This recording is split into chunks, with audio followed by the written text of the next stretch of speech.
terrifying.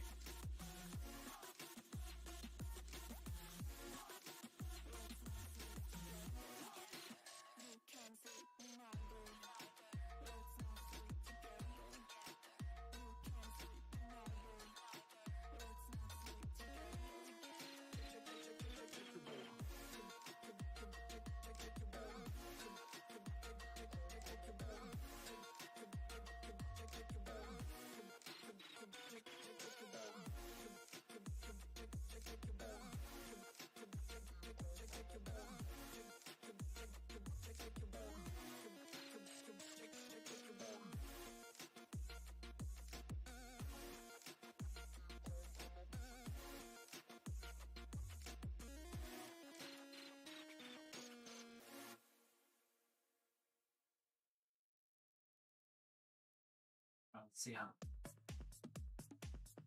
Johnny.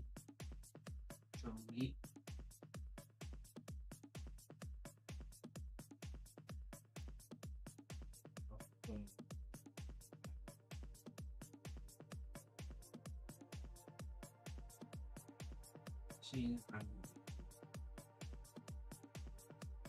Gong Gong Chang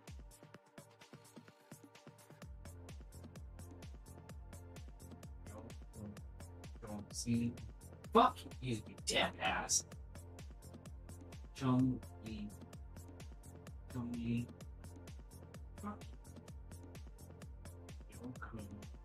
Don't see.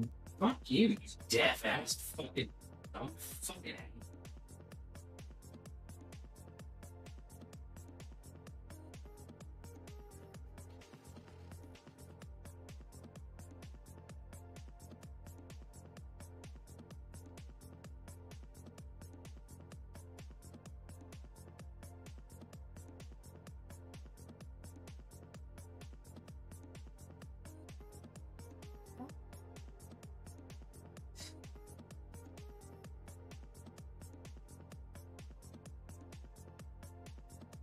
Let's shop. I mean, we don't. How about we don't? Let me see. Mm-hmm.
Yummy noodles.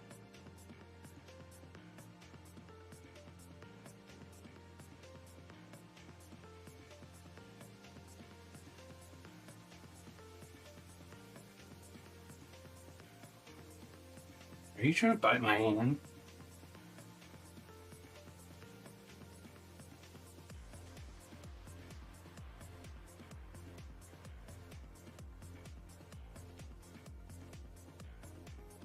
Who was it?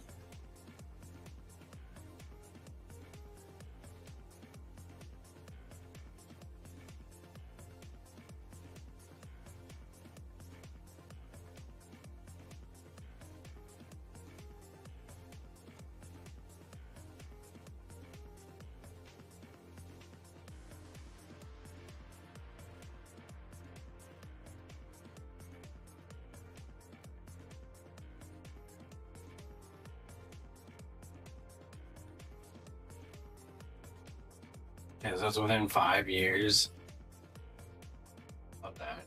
It has game modes. Call of Duty.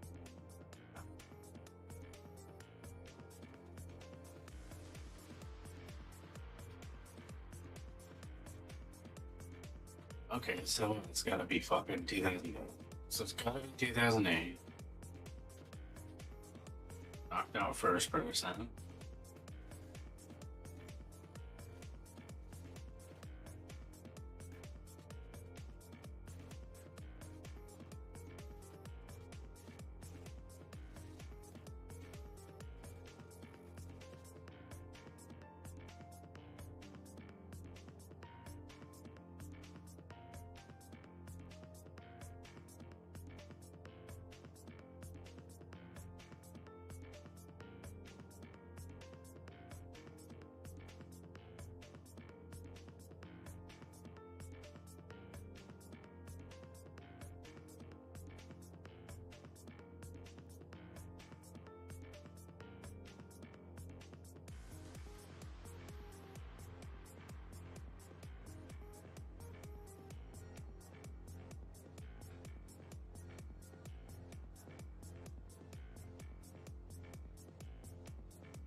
So it might have been an exclusive. A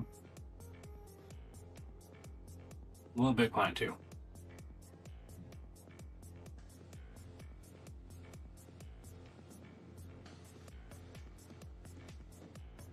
Actually, wouldn't it be one? Oh, look at that. That was actually a good guess. So I think it was on PlayStation.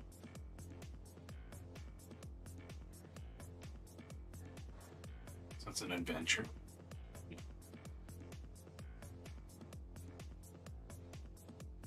Yes. This is on PlayStation.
Extra game I was on PlayStation 2. We had PlayStation exclusive side.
It's fantasy, comedy, action.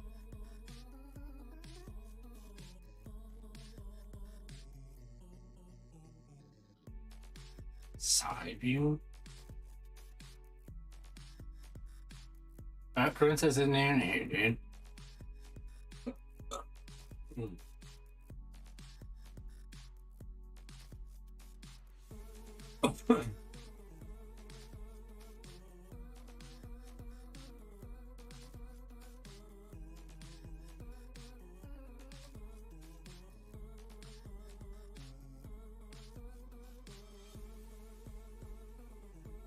Okay, so it's indie or hack and slash. Indie or hack and slash. Okay, I don't know. That's why I think, I mean, this basically fits Fat Princess pretty well.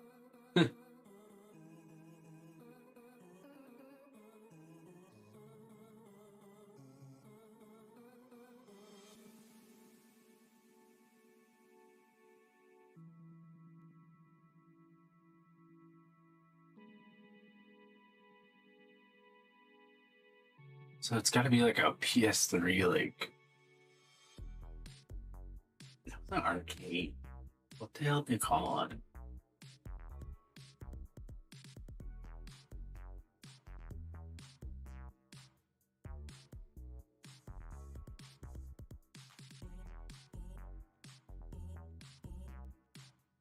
Oh, oh, oh, oh.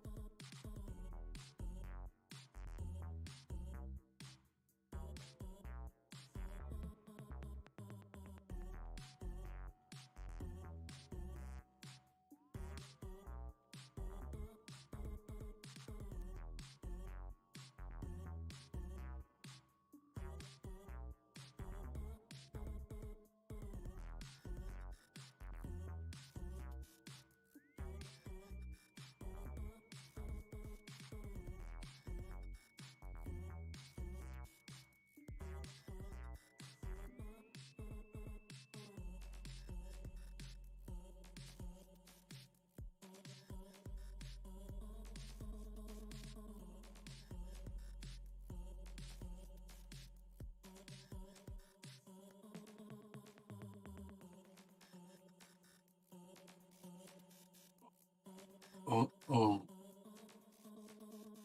I'm assuming.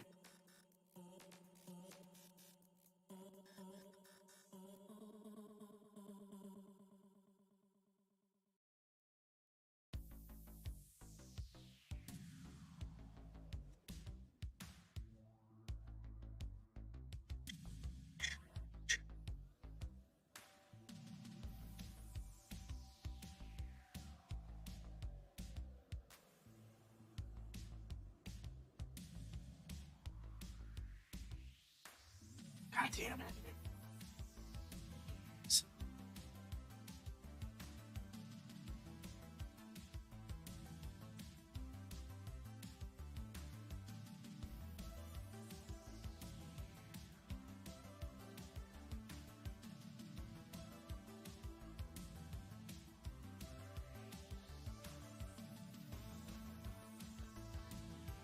Boom.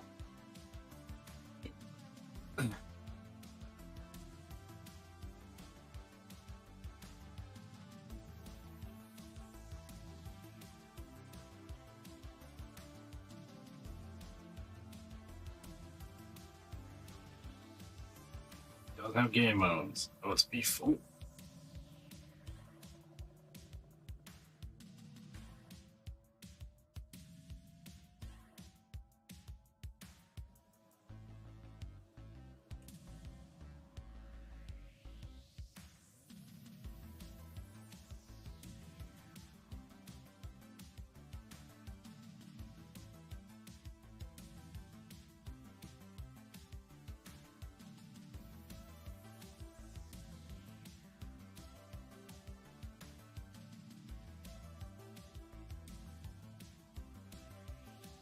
It's coming 95 to 99. Mac and iOS. It is a cyber game.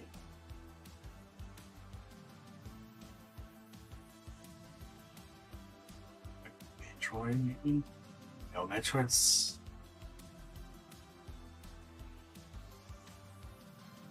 Mega Man?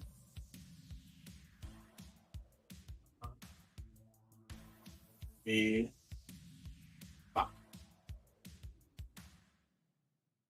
It's not side view, it's just isometric. 10 years later, in the city of Los Angeles. Isometric sci-fi game. We're really counting on you this time. The YouTube ad revenue is starting to dry up. Get back out there and get us paid. Remember Marty? Major label A&R scout. Made it to the top, now his luck's running out. He can't stay focused, life is getting harder since his trophy wife ran off with the founder of the startup. You're as good as your last hit. But the Late label's gonna 90s. try. Marty makes excuses and he blames Spotify. The label press calls and yells, Marty, you're fired. but after the divorce he can't afford to retire. For the next year, Marty tries to find his way. Moves into an ashram for 2 whole days. Drops out of cooking school, then 1 month later, he's on Hermosa Beach, working as a waiter. Then one fine morning at the crawfish shack, Marty makes a plan to get his life on track. He sees a flyer on the wall while he's on his break for a DJ set by his old friend Blake.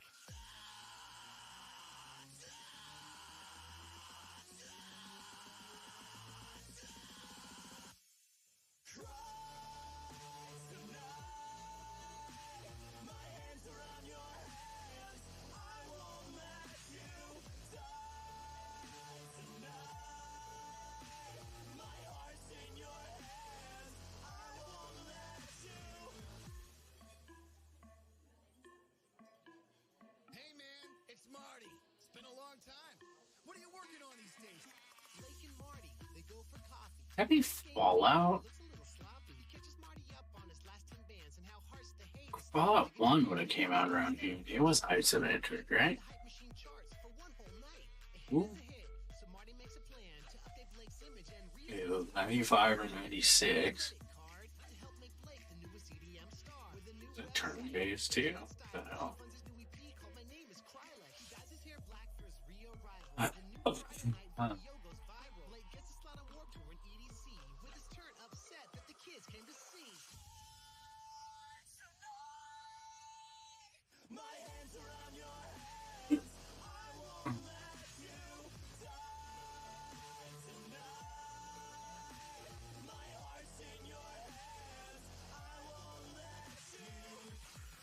And our #1 song on the EDM countdown, 4 weeks running, you guessed it, Krylex.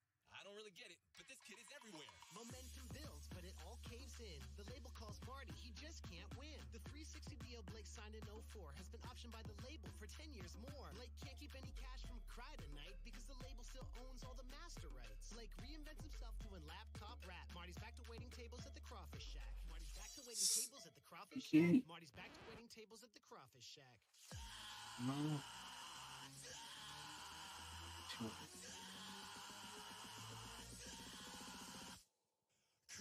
Oh, where the fuck are the Pippin games, dog?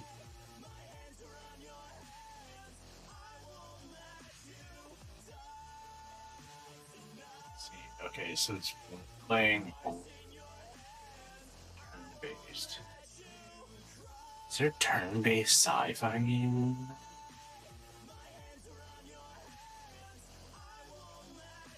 Turn-based isometric sci-fi.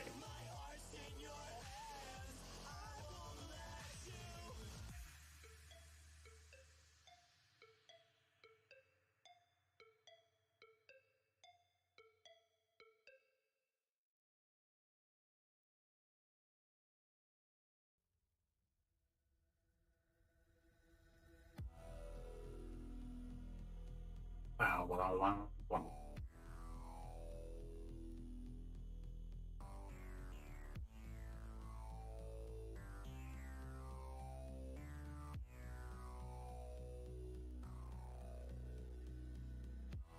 Wait.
probably using TS on turn bait.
Bang.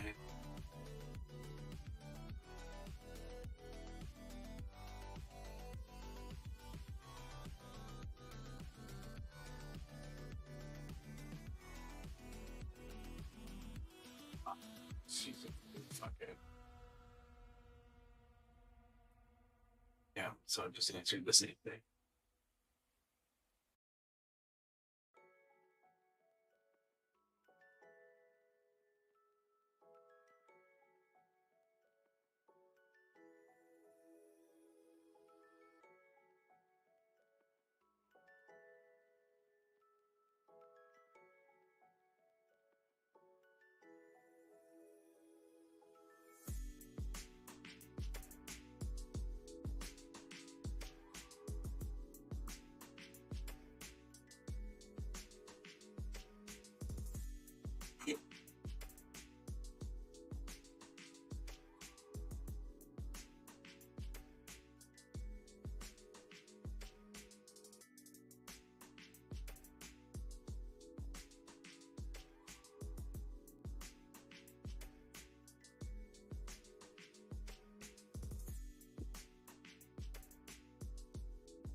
I guess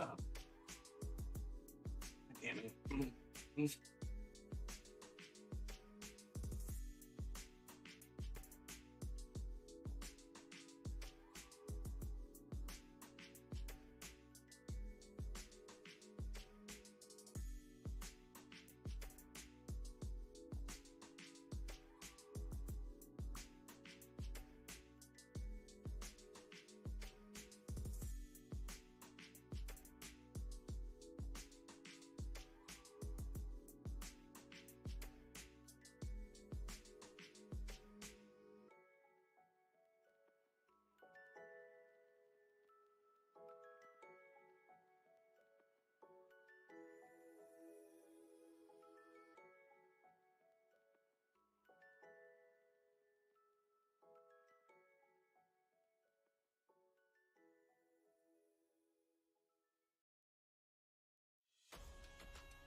Let's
Magica too. Oh, so fucking funny. It's fucking heal the enemy. Heal the fucking enemy. That game was so stupid. I'd sit there fucking.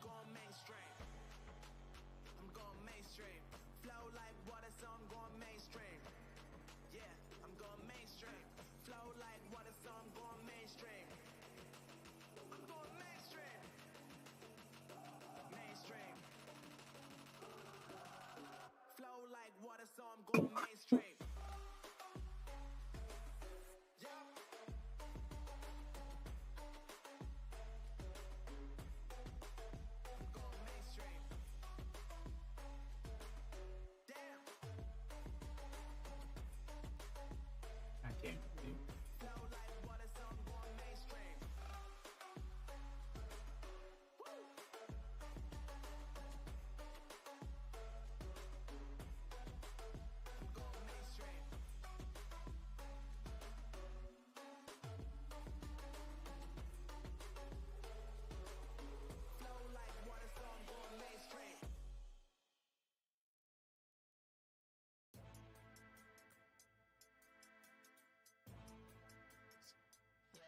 Chrono Trigger. Set up like little toys around, like while I'm drawing. Like, I'll just kind of like come over here and be like, today I'm gonna draw with like the lizard and this pterodactyl that has kind of a bent nose. So,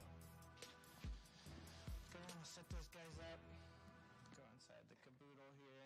I'm a fraud named Peppy, and I live with my three best friends. I forgive when they stink up the bathroom when I'm playing Doom. Close the door, land wolf, damn PU. Cat throw great to my giant eyes. Chillin' in the graveyard, who's that guy with the pizza pie and the spider eggs and the kiwi bird with the tiny legs? Dapper Harambe, they crash on the floor. 2017 internet lore. How did it happen? I don't really know. Up on the wall at the Maple Thorpe show. I'm a 4chan star, don't ask me why. When the memes on the scene straight multiply. Pants all the way down to my feet when I pee. Yes, it feels good, man, so please let me be. Boys Club, welcome to the Boys Club. Making hell What is this stop? to the Boys Club. Why? 'Cause it feels good, man. Why? 'Cause it feels good, man. Why? 'Cause it feels good, man. Why? 'Cause it feels good, man. Boys Club, welcome to the Boys Club. Making hella noise club. Welcome to the Boys Club. Why? 'Cause it feels good, man. Why? 'Cause it feels good, man. Why? 'Cause it feels good, man. Why? 'Cause it feels good, man.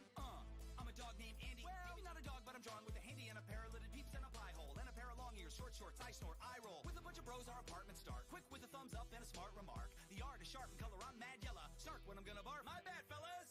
As if sniffing rock bottom, pop another bottle and I'm off and hot dogging when I'm chilling like a champion. Freezer stinks, I'm so freaking lit that I become a lynx. Now, did you know a thing about a fancy cheese? Cut the pass to a cat. Sunglasses, please. On the last page, that was me, I guess. Got a catchphrase? That would be a yes. Boys Club, welcome to the Boys Club. Making hella noise club. Welcome to the Boys Club. Why? 'Cause it feels good, man. Why? 'Cause it feels good, man. Why? 'Cause it feels good, man. Why? 'Cause it feels good, man. Boys Club, welcome to the Boys Club. Making hella noise club. Welcome to the Boys Club. Why? 'Cause it feels good, man. Why? 'Cause it feels good, man. Why? What the hell is just? 'Cause it feels good, man. Yo, you ever seen a poop this lengthy? I'm the truth in the bathroom, dudes envy. Crude with a tooth, but my mood is friendly. Getting your attention ever so gently. Begging your pardon, my partners who rent an apartment is.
Okay, it just came out.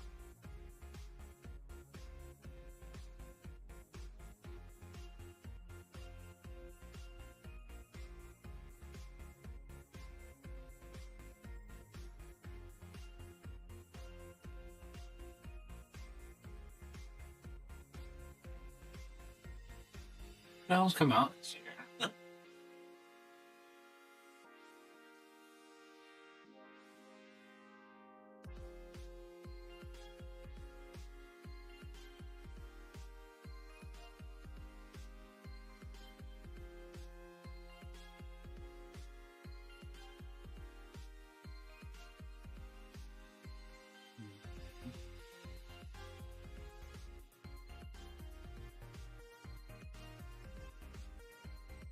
So now it's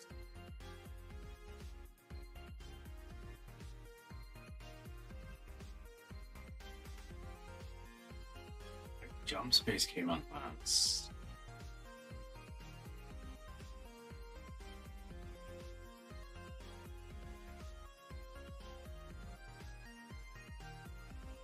Steam.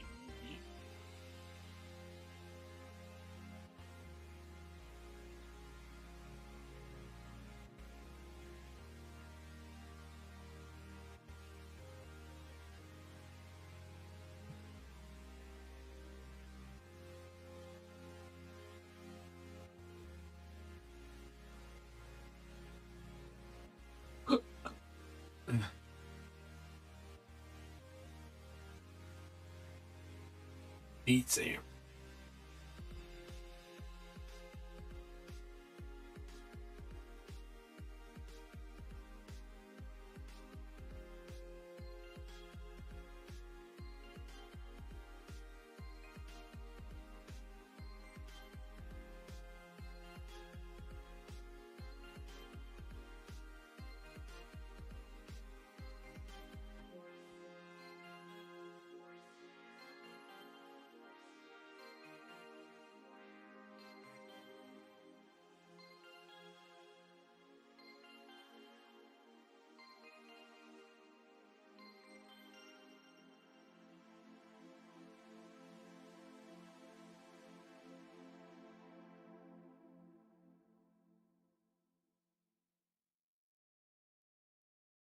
No!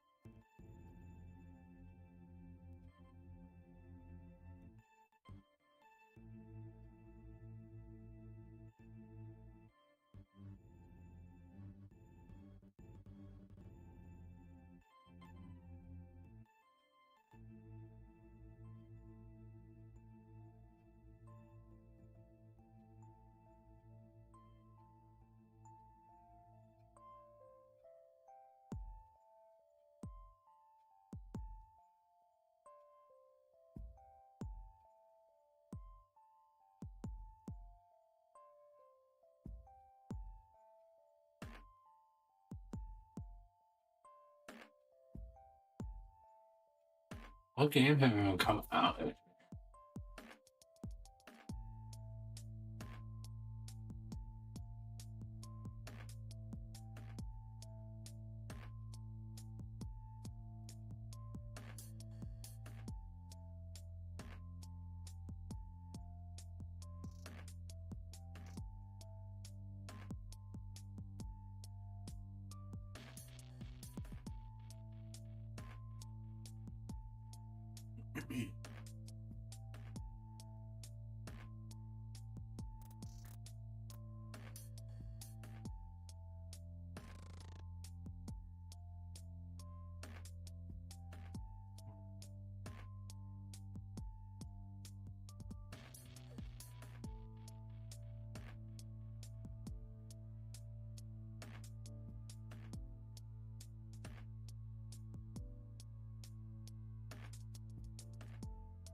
It's definitely on PC.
I'm terrified and loving it.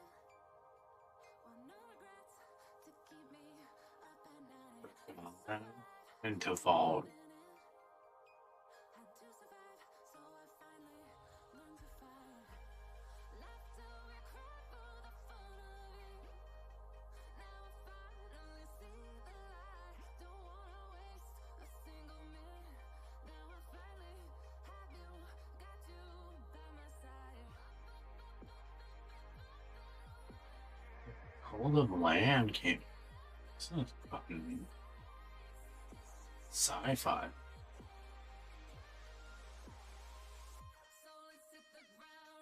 They made Quarantine Zone though. That came out this year, right? Yeah. I'm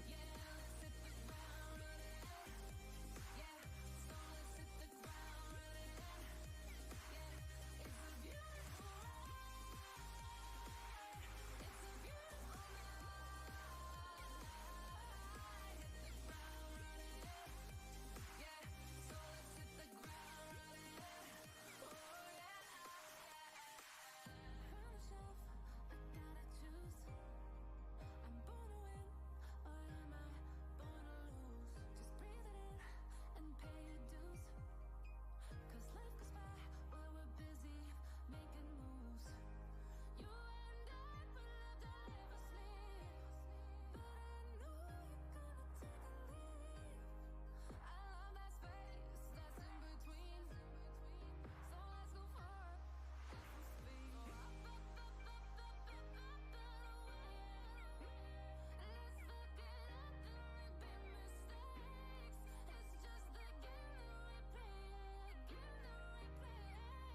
About 3,500 South Africans have entered the United States as refugees since the program started in May 2025.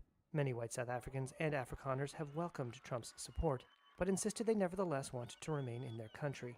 And others who left decades ago are now returning. It's so crazy. White South Africans, often referred to as refugees by the American right, are choosing to go back to South Africa, of all places, despite the ongoing white genocide that's taking place. And yes, that's the actual term that Trump himself used last year when referring to Afrikaners. It's a genocide that's taking place that you people don't want to write about. Farmers are being killed. They happen to be white. You heard that right. The president, who's complicit with the genocide of Palestinians in Gaza and ethnic cleansing in the West Bank, had the audacity to accuse another country of doing a genocide.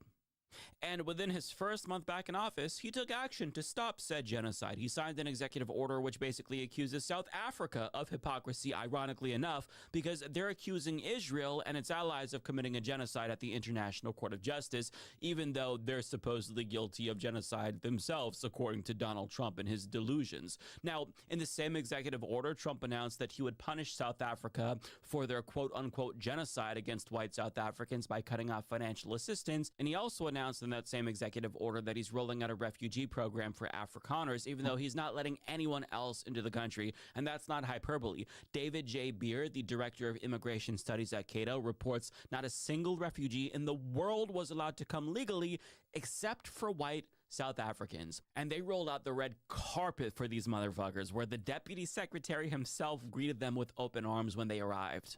Welcome to the United States of America. Oh, God.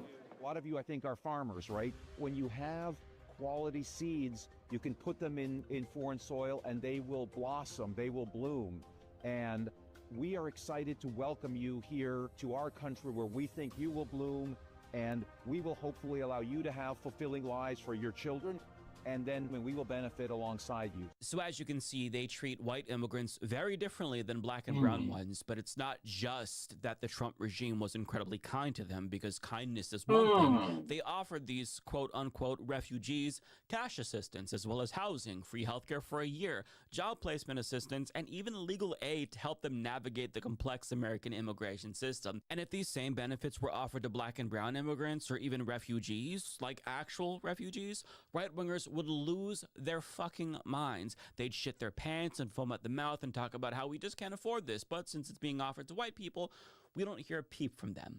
It's almost like their opposition to immigration has some sort of racial component. And, you know, God forbid we call them racists, because we all know that accusing somebody of racism is actually worse than racism itself. But the question is, why would these white South Africans want to risk their lives and return home back to a country that supposedly wants to genocide them? Well, let's hear it from them.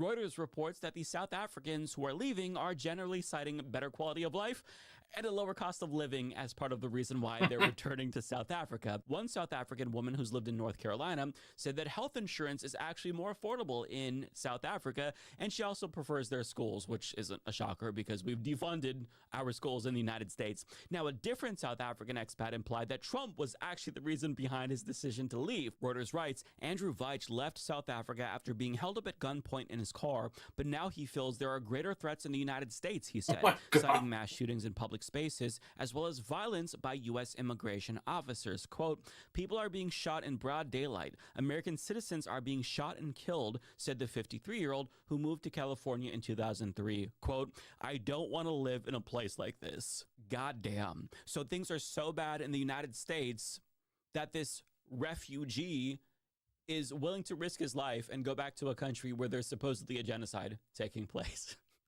Right-wingers have got to have some cognitive dissonance when they read this story, right?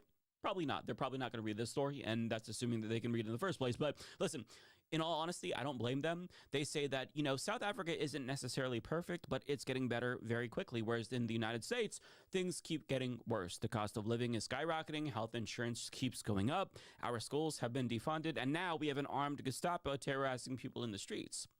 And they're saying this just isn't really a great environment to raise a family in, and I think that Most people would probably agree with that.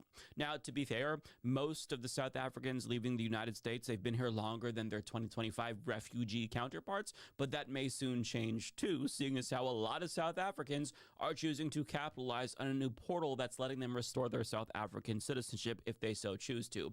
And a shocking number of them are seemingly seizing the opportunity. They're taking the government up on that offer despite the genocide that Donald Trump is concerned trolling about.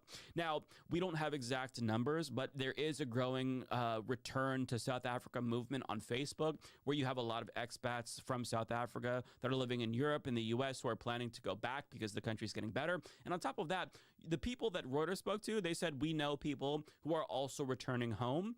But the biggest tell, in my opinion, was this. Reuters continues, Anton van Herden, CEO of employment agency DNA Employer of Record, said inquiries from white South Africans seeking to return had jumped 70% in the past 6 months. Angel Jones, CEO of Johannesburg-based recruitment firm Homecoming X, reported a roughly 30% spike in inquiries since 2024. Damn. And I've got to say, it's really coincidental to see a lot of white South Africans leave specifically after Donald Trump became president again. I wonder if there's a connection there. I wonder if he's objectively making the country a worse place to live. But basically, South Africans are choosing to jump ship because they don't expect things to get better in the United States anytime soon. Nobody does. But as bad as it is here, you would think that poverty and political instability and having an embarrassing imbecile as president is going to be preferable to genocide, right? Because if they go back home, they're going to be... Well, as you might have guessed, there is no genocide in South Africa. Shocker, I know. But the white genocide myth became mainstream among the American right after white South African Nazis like Elon Musk served them that white victim narrative on a silver platter. The crux of their bullshit claim is that white South African farmers are being murdered and having their land stolen from them in a racially motivated crackdown by the South African government, but that is just not true. It's complete bullshit. The South African government passed the Expropriation Act, which clarified existing authority that it already had to expropriate land without compensation for the public good.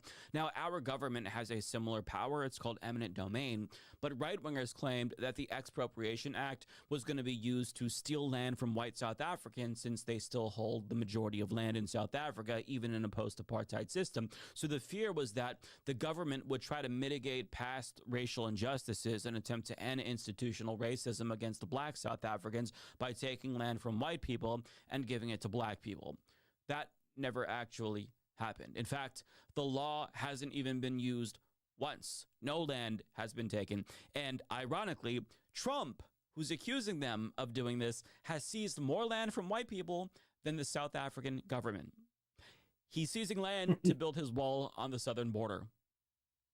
He's taking land from white people, but yet he's saying, oh my God, they're taking land from white people. That, my friends, is just so incredibly hilarious to me. You can't make this shit up. Now, as for the claim that white farmers in South Africa are being murdered, is that actually true? And the answer is yes, it has happened because South Africa has a comparatively high murder rate, but the right has used anecdotes of white farmer murders as evidence that whites are being systematically targeted and disproportionately murdered when, in fact, whites are underrepresented in murder rates in South Africa compared to black South Africans who are more often than not the victims of murder. And we put out a more in-depth video about this very topic last year, and I'll link to that down below if you want to watch it. But the TLDR is that there was never a white genocide in South Africa. We put out black a video. South Africans to this day are the actual victims of racial discrimination contrary to popular belief. Even though apartheid ended, remnants of that white supremacist system are still very much embedded within state institutions. Abolishing apartheid didn't automatically create parity between black and white South Africans. More has to be done to address past and present racial injustices. So the white South Africans who are crying victim are just mad that the incremental steps being taken by the government to mitigate institutional racism threatens the advantages that they've benefited from simply because they're white. Basically, they think that equality is tantamount to oppression, much like whites in the United States. So they're crying victim, and in some cases, they're crying genocide because they don't like that the government is taking people are steps killed to like make people flies. So there was never a white genocide in South Africa, but the fact that so many South Africans are leaving the United States to return home now makes that claim so much more laughable. And it really speaks to how bad things are here, where if people have another country that they can go to, they're doing it. And even some Trump supporters are admitting that things have gotten so much worse since he took office. And this is a little bit off topic, but I just have to show you this quick clip to show you what I mean by that. Now we've been chatting to two South Floridians who tell two very different stories of two very different Americas. One is Eric Silverman. He's a real estate investor. We chatted with him after he was filling up his luxury car with premium gas. And the other is Richard Stanley. He's a construction worker who we talked to right after he filled up his pickup truck with diesel. I want you to hear from both of these men about how they're processing this moment. Oil prices go up and down, stock market goes up and down, interest rates go up and down. In the short run, it sucks, but I think that it's going to be short run. He was bragging the other day on news, 190 or 290 somewhere. It's 550 a gallon. I miss my Uncle Joe. I was balling then. Now, I couldn't even tell you. I couldn't even show you $5 in my pocket. And Anna, Eric and Richard come from two very different walks of life, but what these two men have in common is they both voted for President Trump in 2024. You heard from Richard there, the construction worker, that he misses his Uncle Joe. Oh, that clip is amazing. I love that clip so much. Uncle Joe, come back. Oh, we miss you. I don't even fuck with Joe Biden like that, but that's just brilliant. You love to see that, right? But I showed you that clip because it speaks to how dissatisfied so many people are with this regime. They don't care that Trump is dropping bombs on schools or committing a genocide or that he tried to steal the last election. They care about how inconvenient he's making life for them. And Trump is very much making things inconvenient for people. And, you know,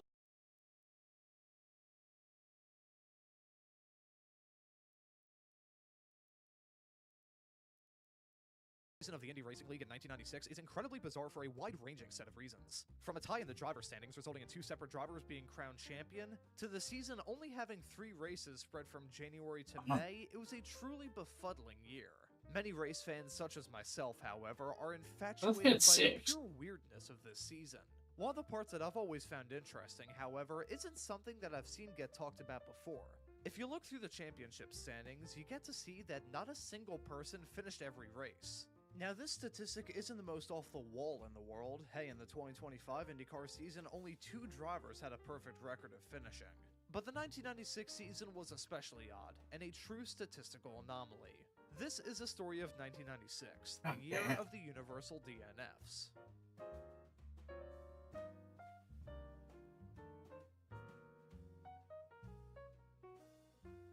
So contrary to what I said in the intro, there were actually 3 drivers who finished every race they ran. The fucking The big only caveat was that those 3 drivers only made 1 start. These 3 were Davy Jones, Danny Ungaius, and Hideshi Matsuda, all of whom made their one and only start at that year's Indy 500. Jones, who was part of a one-off entry for Gallus Racing, actually finished the race in 2nd, technically getting the best average finish out of anyone that season. The story of Ungaius, meanwhile, was shrouded in sadness. Following the tragic passing of pole sitter Scott Brayton after a practice crash mere days after qualifying, Danny Ungaius would be drafted in to return to the cockpit of an IndyCar for the first time since 1987. Ungaius actually held his own in the race, however, finishing in 7th. This would go on to be his final ever IndyCar finish. Hideshi Matsuda, meanwhile, finished directly behind Ungaius in 8th. Every other Indy 500 only driver failed to finish. This includes Alessandra Zampedri, Scott Harrington, Mark Dismore, Joe Gosick, Brad Murphy, Racing Gardner, and Marco Greco. An interesting note on Zampedri is the fact that he was classed in 4th, even despite his last lap crash where he nearly lost his left foot. Stan Waddles also made a lone start this season, that coming in the season opener at Walt Disney World Speedway, which also ended in a crash for him. Once we get into the drivers with more than 1 start, we see those DNFs rack up. A further 9 drivers started just 2 races that year. Paul Durant was the lowest class of them, At the backyard. running just 4 total laps between his 2 starts. Front wing damage on the pace lap caused a lap 1 DNF in Phoenix, and a blown motor would end his Indy 500 just 3 laps in. Durant has the unsavory mark of both a 100% DNF rate in 1996 and a 100% DNF rate for his very brief IndyCar career. Many of the other 2-start drivers had a 100% DNF rate as well. These were Fermin Velez, Jim Guthrie, David Cudgrave, and Scott Brayton. Brayton, of course, was meant to start all 3 races, but as mentioned before, was killed in a practice crash during the month of May. David Cudray's 2 DNFs, meanwhile, were quite peculiar. No, they're in a He was fucking last made dare once at car. Walt Disney World Speedway, which in turn resulted in him qualifying a staggering 34 miles an hour slower than Buddy Lazier's pole speed. To underscore that, if a driver qualified 34 miles an hour slower than Scott McLaughlin's pole speed at Iowa Speed, if 34 Walt Disney World Speedway, which in turn resulted in him qualifying a staggering 34 miles an hour slower than Buddy Lazier's pole speed. To underscore that, if a driver qualified 34 miles an hour slower than Scott McLaughlin's pole speed at Iowa Speedway in 2024, that driver would have started at the back of the Indy Next field. Cudray is marked as falling out of the race 4 laps in due to transmission issues. However, he was actually black flagged by race control for being too slow after falling a lap down only 3 laps in. Phoenix saw a far better run all around. Even with a qualifying speed 23 miles an hour off the pole, he was running at pace all day and keeping it clean before he ran out of gas and pulled into the RV park around lap 168. Cudray would be classed in 10th. The other 4 drivers with 2 starts were John Yuntzer, who retired from Indy coming to take the green, Michel Jourdain Jr., who crashed in Phoenix with the previously mentioned Fermin Velez, Eddie Cheever, whose DNF at Walt Disney World actually netted him a better finishing result than his 11th place run at the Indy 500, and Buddy Lazier, who won the 1996 Indy 500 following a back injury that took him out of competing in Phoenix. Now we can take a look at the full-time racers, and we start with a driver part of the 100% DNF club. Johnny Parsons has one of the more bizarre career paths in the history of American open wheel racing. He made his IndyCar debut in 1969, but in 1996, at the ripe age of 51, he was racing full-time in IndyCar for the very first time. Sadly, each of his races ended in mechanical DNFs. Parsons was the lowest classified full-time driver in season points, placing 17th behind both Eddie Cheever and Buddy Lazier. The case of the remaining 14 drivers is an odd one still. They split almost exactly down the middle between drivers with 2 DNFs and those with only 1. In reverse order, the 2 DNF drivers with one noticeable exemption that I'll touch on momentarily goes as follows. John Paul Jr. in 15th place, Stefan Gregoire in 13th, Lynn St. James in 12th, Davey Hamilton in 9th, Tony Stewart in 8th, Arie Luyendyk in 7th, and Roberto Guerrero in 4th. Strangely enough, and this is a point that will be touched on again in this video, the only one of the 8 drivers who DNF'd twice who actually finished the Indy 500 was Davey Hamilton. The rest of them all DNF'd. Of these drivers, Arie Luyendyk and Tony Stewart are fascinating cases. Tony, frankly, had a shot to win all 3 races, but came up second in Walt Disney World and DNF'd the other 2. Arie Luyendyk, meanwhile, scored the victory in Phoenix. As I mentioned a few moments ago, there's one more driver with an even more bizarre case that will be mentioned soon. Now there were only 6. Going once again in reverse order from the bottom to the top, let's start by talking about Michele Alboreto in 11th. 1996 was Alboreto's only year in American open wheel racing, which was unfortunate because he showed some serious speed. In the 96 season, Alboreto finished 4th in Orlando and 8th in Phoenix. His 1 DNF was the Indy 500 with a gearbox failure 43 laps in. Even breaking into the 1996-97 season, his final 2 IndyCar starts in the later half of 96 saw a 3rd place run in New Hampshire and a 5th place run in Las Vegas. Indy at the very end of the 96 IRL season was his only ever IndyCar DNF, and had it not happened, he very well could have pushed himself up a heck of a lot higher in the points. 9th in the points, tied with Davey Hamilton, was sports car ace Johnny O'Connell. O'Connell's IndyCar career was somewhat similar to Alboreto, although a bit less successful if I'm honest. He finished 7th and 5th in the first 2 races of the Mechanics season, laundry. another IndyCar race again. His DNF in the Indy 500 came just 4 laps after Alboreto, as he suffered a fuel pickup problem. Mike Groff had an under-the-radar run to 6th in the season points. As one of the more qualified drivers in the series, Groff impressed with finishes of 6th and 3rd before his car caught fire whilst he was running in 5th at Indy. Groff, in my book, was one of the best drivers from this era to never really get a big break. 4th place is a driver who I've had the privilege of commentating on during the first half of 2024, Richie Hearn. Hearn bucks the trend of pretty much everybody else, as his DNF came in Walt Disney World. He finished 4th and 3rd in Phoenix and Indy respectively, and tied Roberto Guerrero in the Drivers' Championship. 3rd place, meanwhile, was undisputed and went the way of Robbie Buell. Buell's DNF split his season, with an engine failure disrupting a rather great race for him in Phoenix. And finally, we have our 2 champions of Scott Sharp and Buzz Calkins. To those unaware, the reason why they were both awarded the championship was because the original Indy Racing League rulebook had no tiebreaker scenarios put in place. By the rules that just about every other racing series on planet Earth uses, Scott Sharp would have been in second, as he had no wins. He did have a second place finish in Phoenix, however his other two results were DNFs. Both were down to late crashes, first in Walt Disney World where he was classed in 11th, and second was in Indy where he was classed in 10th. Had he avoided the barrier in either race, Scott Sharp would have likely been the undisputed champion, but if a tiebreaker rule was in place, it would have gone to Buzz Calkins. Calkins has the odd record of being a one-time race winner, winning his first ever race, and being a one-time champion in his first ever season. Calkins followed up his triumph in Orlando with a 6th place run in Phoenix and a brake failure in Indy that put him in 17th.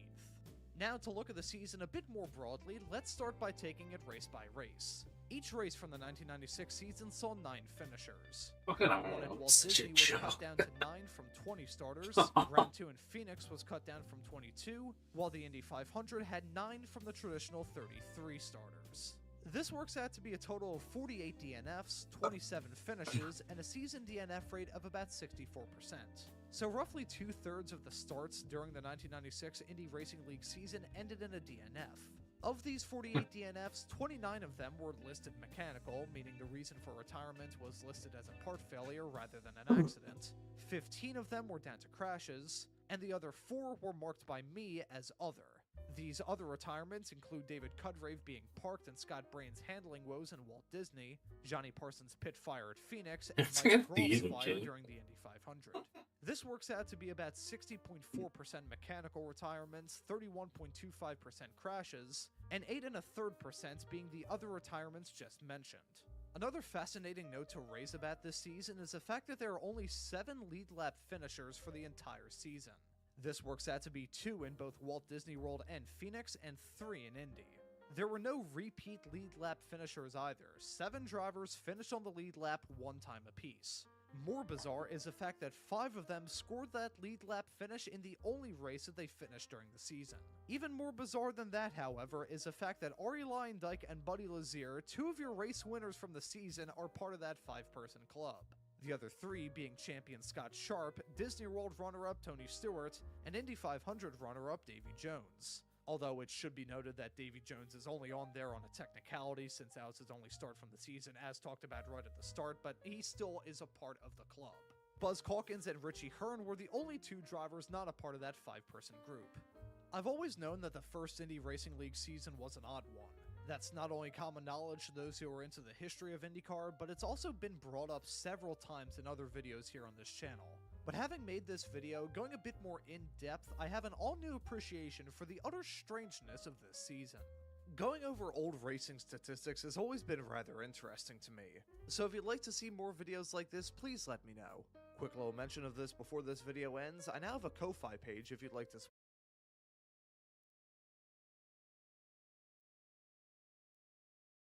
Oh, that.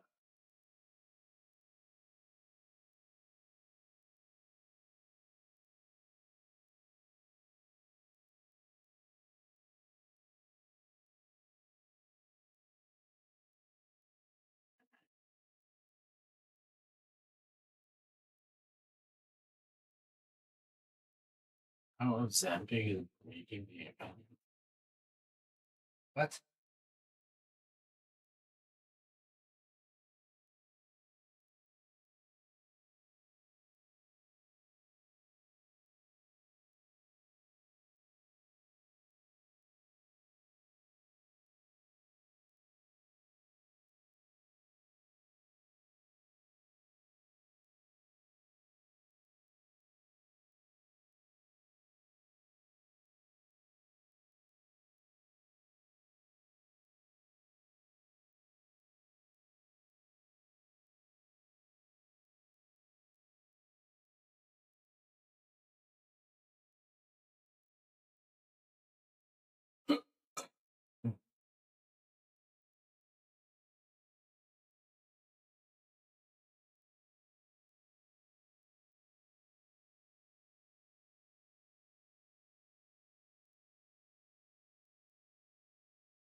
How 5-ish in cars for kids?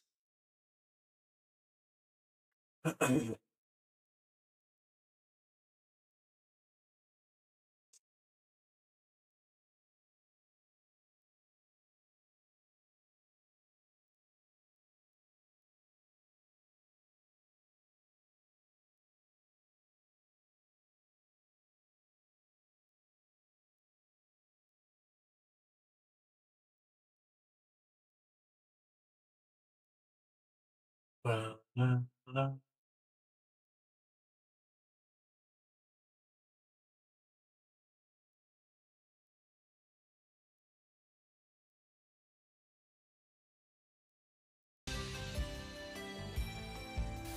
Who doesn't love 5-ish? After your own girl's division.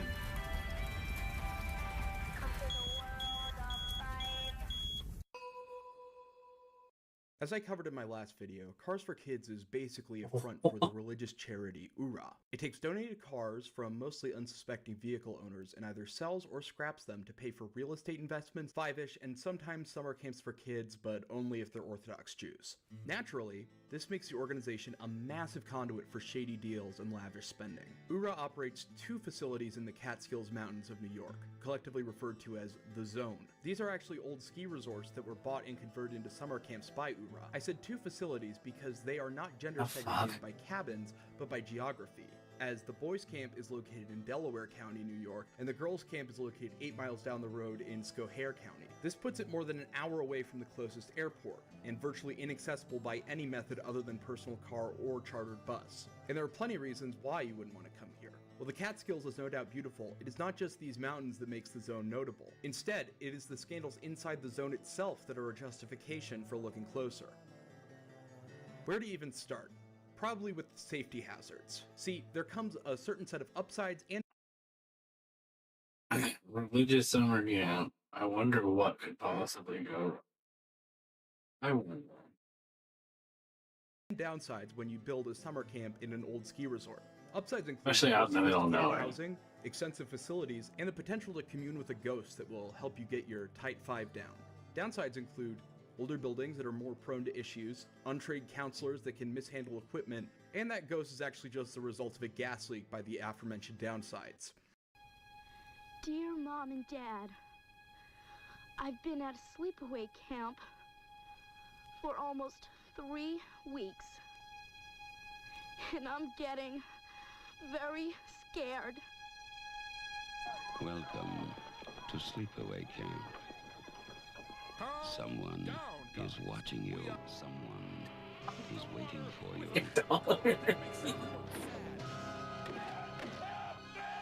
Someone wants to scare you to death. You're so fucking weird. Sleepaway Camp. You won't be coming home. In 2021, URA had to evacuate its boys' zone camp because of a carbon monoxide leak in one of its dorm buildings. This wasn't a lapse in protocol that caused the state bureaucracy to seize on a long-awaited opportunity. The gas leak was only reported because the entire dorm building spent one morning in various states of disorientation, including several campers passing out. 53 campers and staff members had to be taken to the hospital after inhaling potentially lethal quantities of carbon monoxide. Schoharie County's Director of Emergency Services said that the campers were still very lucky. The fuck, they got if it camels. happened in the middle of the night, there could have been a worse outcome. Camels I'll have let you young figure out ones. what that worse outcome would be on your own. Even worse, this wasn't the only near-fatal incident experienced by campers in the zone in the past 5-ish years. In July of 2020, the girls' zone had to be evacuated because of a kitchen fire that burned down the dining hall. This was during the height of the COVID-19 restrictions, where camps like the Zone were fighting tooth and nail to shirk any social distancing orders through technicalities. It was also not the first time URA had faced criticism for not following fire safety codes. This is because it was back in 2014 that the city of Jefferson in Schoharie County, New York, filed a lawsuit against URA for allegedly having multiple fire and building codes violations. Even as COVID restrictions were winding down, the Girls' Zone was not done with negligent fire safety practices. In February of 2020, 3 of the buildings at the Girls' Zone were destroyed in a fire that nearly spread to a 500-gallon propane tank. In case you're curious, here's what a 500-gallon propane tank exploding looks like. Thankfully, this happened during the winter when the kids weren't at the camp, but there's a pattern of neglect at URA's camps that is undeniable. We have no real signs that this is going to change, and the idea of anyone sending their kids to this inferno makes my stomach turn personally. The loophole that was utilized by the zone to remain open during the pandemic involved a reclassification of the summer camps as temporary residences, although if the parent state was inconsistent at best. This practice was not limited to the zone, but it seems like they're the ones who have put the most children in danger because of it. According to a report by Schohair Zone residences, although if the parent state was inconsistent at best. This practice was not limited to the zone, but it seems like they're the ones who have put the most children in danger because of it. According to a report by Of course, it was like they were like, "Oh no, we're totally fucking taking it safe. Your kids just fucking tackle and wrestle each other all day. That'll be good. Nobody will get sick from that."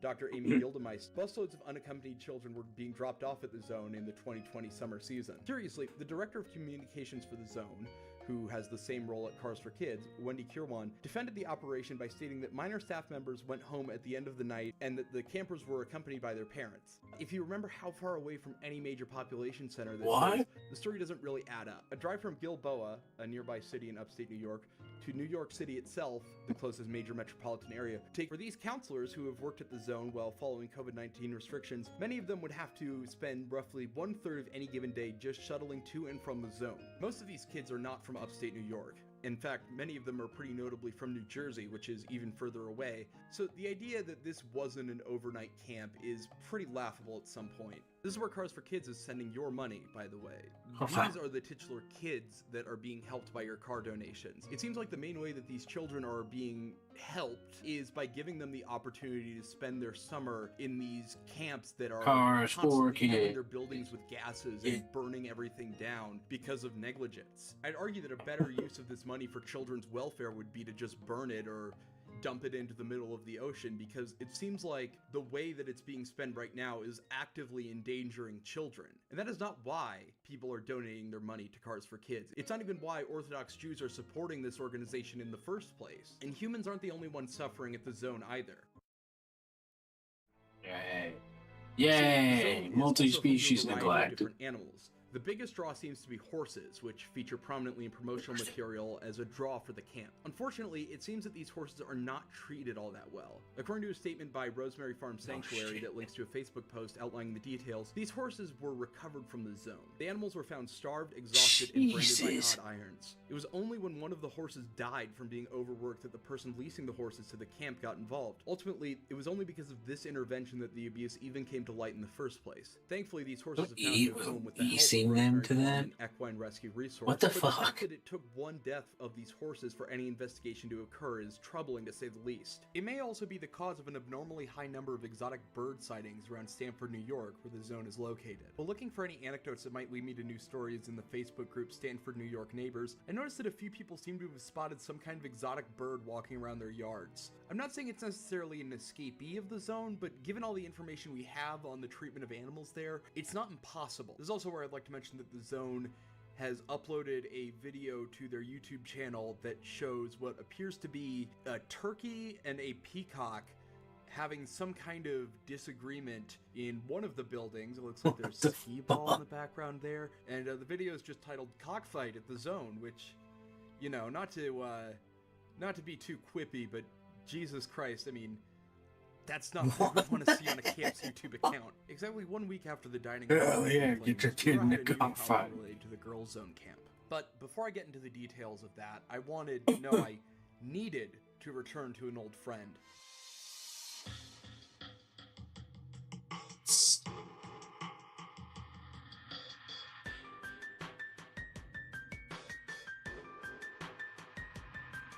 The Five-ish lore is far more extensive than I previously thought, and it now includes Five-ish corresponding with Barack Obama. We're under attack with WMDs, weapons of mass depression, and this is only getting worse, and this is getting very serious, and I think the only one who can help is Five-ish. and way more anti-Indian racism. Obamacare, Citibank, Delta, Cars for Kids, and Kosher Delight. I understand you may be having an issue. Be quick because we have an overwhelming influx of cranky callers. Alright, so this is another one of their Schmorg videos. Starting off, we can see that we are somewhere in That Iran. was so bad. There is a 3D model of what I believe to be Dr. Wily from Mega Man in a helicopter. After Dr. Wily lands, we then see a vaguely Arab-looking man T-posing inside of the spine of his camel before the camera pans just enough to obscure the location of his legs. There's also a character that is with Dr. Wily whose name I don't know if we ever get. He talks in a voice that I can only describe as aggressively nasal. Who is this guy? After introducing themselves to each other, the Shawarma? presumably Iranian man welcomes them to his secret laboratory. Now, it's not that I suspect Iraq cared about this in the slightest, but I will note that the Iranian scientist is dressed in a traditional thwab and keffiyeh in a way that is reminiscent of Saudi and Gulf state formal wear. Iranian officials, for the most part, wear Western-style suits and occasionally turbans. Obviously, the creators of this cartoon are pretty racist and aren't ashamed of it, but it also just feels so lazy to not even put the effort in to make this guy look like an evil Iranian cleric or something like that. Surely there's plenty of source material to at least make a 3D model that vaguely resembles like an ugly version of the Ayatollah. It's like if you were making a racist political cartoon. Look at the brave Mujahideen. Depicting him wearing a fez, like it doesn't really hit hard and all we can tell is that you're racist. Anyway, would it surprise you that less than 90 seconds in, this cartoon for children is implying that Iran is manufacturing nuclear weapons? Oh my god. In the final stages of developing something that It's so fitting that it came out 2 weeks ago. This literally came out like a day ago.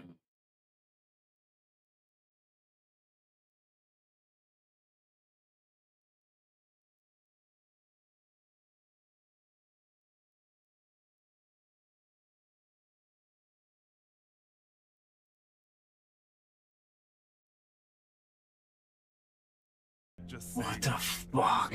Schmuckleer weapons. This is especially What? They're so dumb. Holy crap. ironic because Israel, the only Middle Eastern country to actually possess nuclear weapons that will indiscriminately bomb your population centers if it thinks you might hypothetically be building one, receives plenty of gap year students whose tuition is paid for by URA.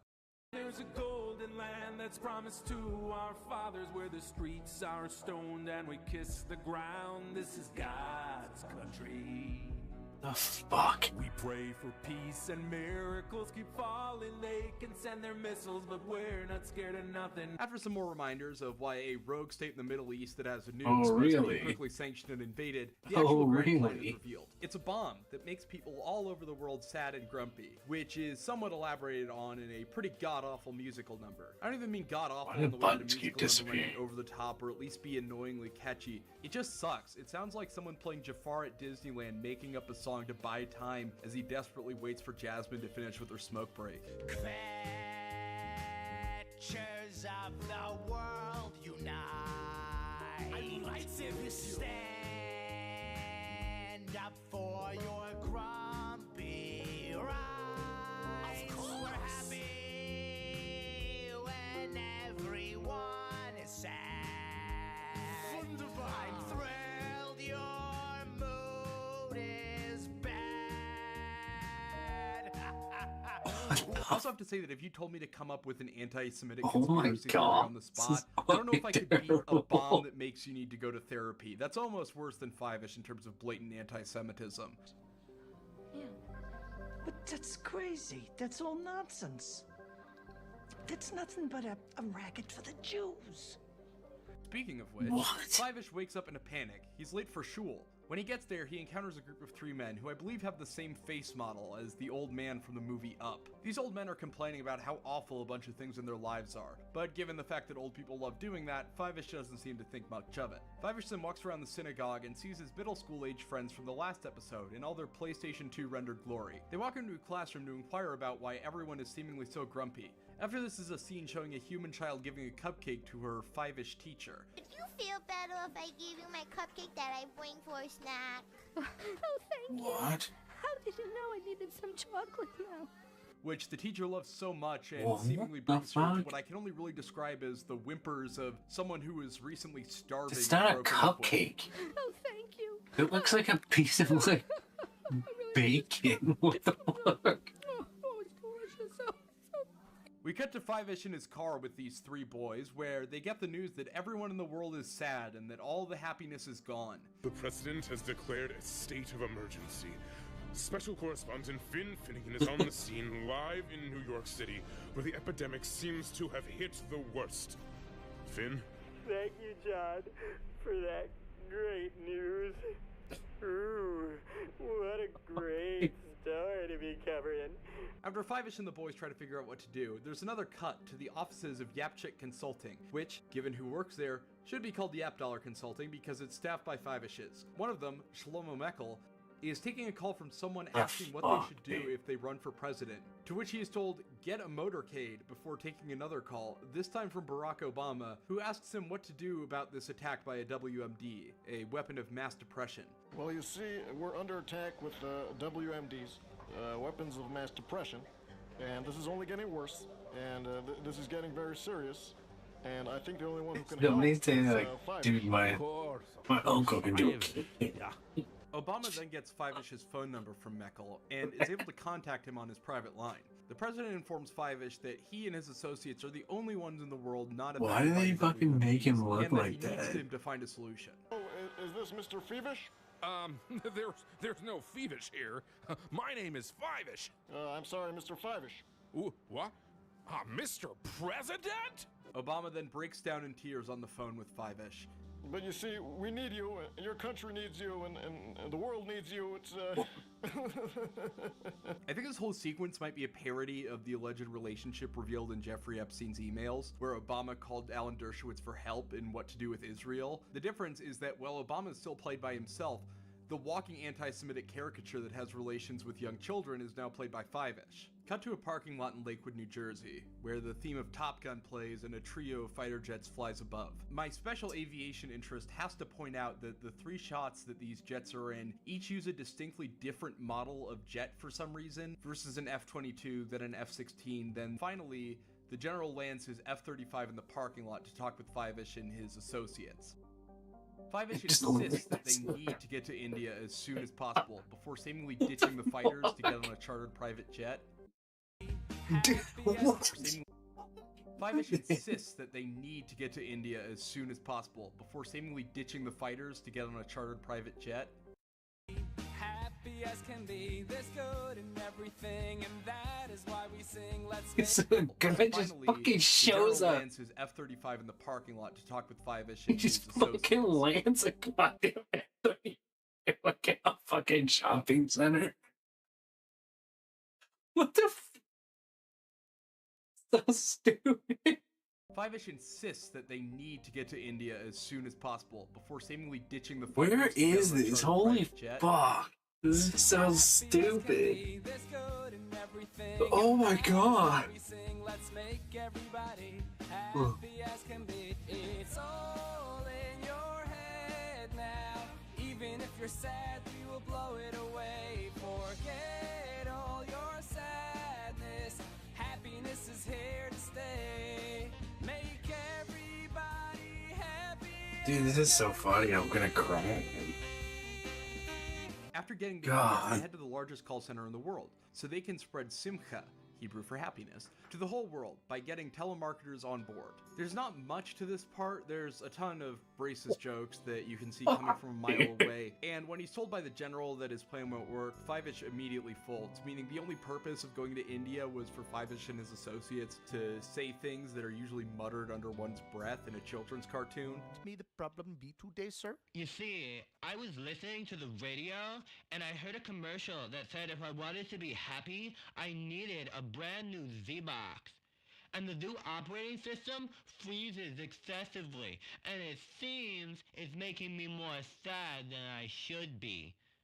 Please fix it now. First, kind sir, I need to ascertain that the system's electrical connection is firmly connected with your local electrical port on the wall of your house. Fivish lands in LA, where he tries and fails to get advice from his guitar-playing friend. Fivish then declares that happiness can only come from Hashem, and tells the general to fly to Miami. Hold on to your yarmulkes and wipe those frowns off your faces. Help doesn't come from traveling to all these exotic places. It comes from Hashem. We need to keep our bitachon. General, take us to Miami. Yes! Here he meets what I would best describe as a Fivish So does he just version put of him in? Cy Wait, Abelman. is he in a Fivish jet? tells Fivish that to bring happiness back, they need to make a variety of Shabbos foods. What follows is a musical number featuring those foods singing a parody of Do You Like Waffles? Which, listen, if I'm being honest, doesn't look like food that would instantly or even slowly cheer me up. Do you like kibbeh? Yeah, we like kibbeh. Do you like lahmacun? Yeah, we like lahmacun. Can't wait for Shabbat. Shabbat! Shabbat! Shabbat! I can't speak for the rest of the world, but it's Ugh, not what the particularly hell? appetizing. Cut to Lakewood, where the villains go to a kosher grocery store. Here, the cashier, after getting sad from the Sadness WMD, opines that I'm always so happy. I only make $4 an hour? What? That's minimum wage? I want to go home to my mommy in Guatemala. Ooh la la. Fivish and his entourage then enter the store and come to the conclusion that the only way to feel happiness is through the teachings of the Torah. Dr. Wiley and his roommate overhear this and, like any reasonable person, start figuring out how to get past the security at the MetLife Stadium. We need a counter plan before our hard work goes kaput. If you could slip me past the security and get me to the podium, I am confident I could promote the virtues of being miserable. Cut to a spiritual gathering as Dr. Wiley's fellow confirmed bachelor has gotten on stage dressed like a rabbi and is preaching that the Torah teaches us all to be sad. Thankfully, one of the Fivish rabbis, whose name I don't even remember at this point, goes up and rips his fake beard off. This Rami, that's what he is. He's a rabbi. Look, he's a rabbi. He's a terrorist then. Dr. Wiley's gay homosexual lover who he has gay sex with and fucks and kisses and doesn't forget the balls to and taps it on the tongue exclaims that we have to get out of here, and then the scene basically ends. Happiness is prevailing. Let's go. Can't we just stay for the smorgasbord? I hear they make nasty pastrami. It's to die for. So that was how Fivish stopped Iran's WMD program. I don't know why Israel felt the need to get those bunker busters if it was this easy. Maybe Fivish was on island time when they needed him most. It's certainly an interesting story. I didn't think they had that kind of clout to get Obama on for a speaking role, but alas, it is not the most consequential thing Ura gets up to. Now, I want to ask you, what powers a city? Because it depends on a lot of factors. Location, government policies, connection to other cities, and a lot of times it's just plain luck. For the city of Lakewood, New Jersey, it's a combination of all three. The town where the Cars for Kids organization is based has been experiencing explosive growth over the past few decades off this combination. Despite being located in what used to be a small logging town, Lakewood has managed to use its proximity to New York City in a manner that funnels students into its Jewish educational institutions. Beth Merdash Gehovah, BMG, is the second largest yeshiva in the world, and its expansion turned Lakewood into a college town of sorts. But problems arise for a city growing around a college when that college isn't really improving the productive capacity of its graduates. See, no matter how cynical you are about the role of higher education, there is at minimum the conceit that society as a whole values a college degree. BMG does not fit neatly into that system, at least not intentionally. You know how a lot of tech venture capitalists went to Stanford, but they didn't even necessarily study business or computer science even? Or how people like Bill Gates dropped out of Harvard and unfortunately inspired a lot of guys you went to high school with to do the same thing without having the means to get into Harvard in the first place? This is because elite colleges will naturally attract the kinds of people that are willing and able to seek elite roles. And by bringing them together to commingle, they can find what they need before even graduating. Be that potential connections to investors, highly motivated employees on the ground floor, like Peter Thiel, or to develop your woman judging skills, like with Mark Zuckerberg. Think of this process where entrepreneurs find each other in the same terms that you'd think of the accumulation of nourishing DDT into the bloodstream of a majestic bald eagle. This is called bioaccumulation. When DDT is sprayed on a marsh, its concentration in the water is very low.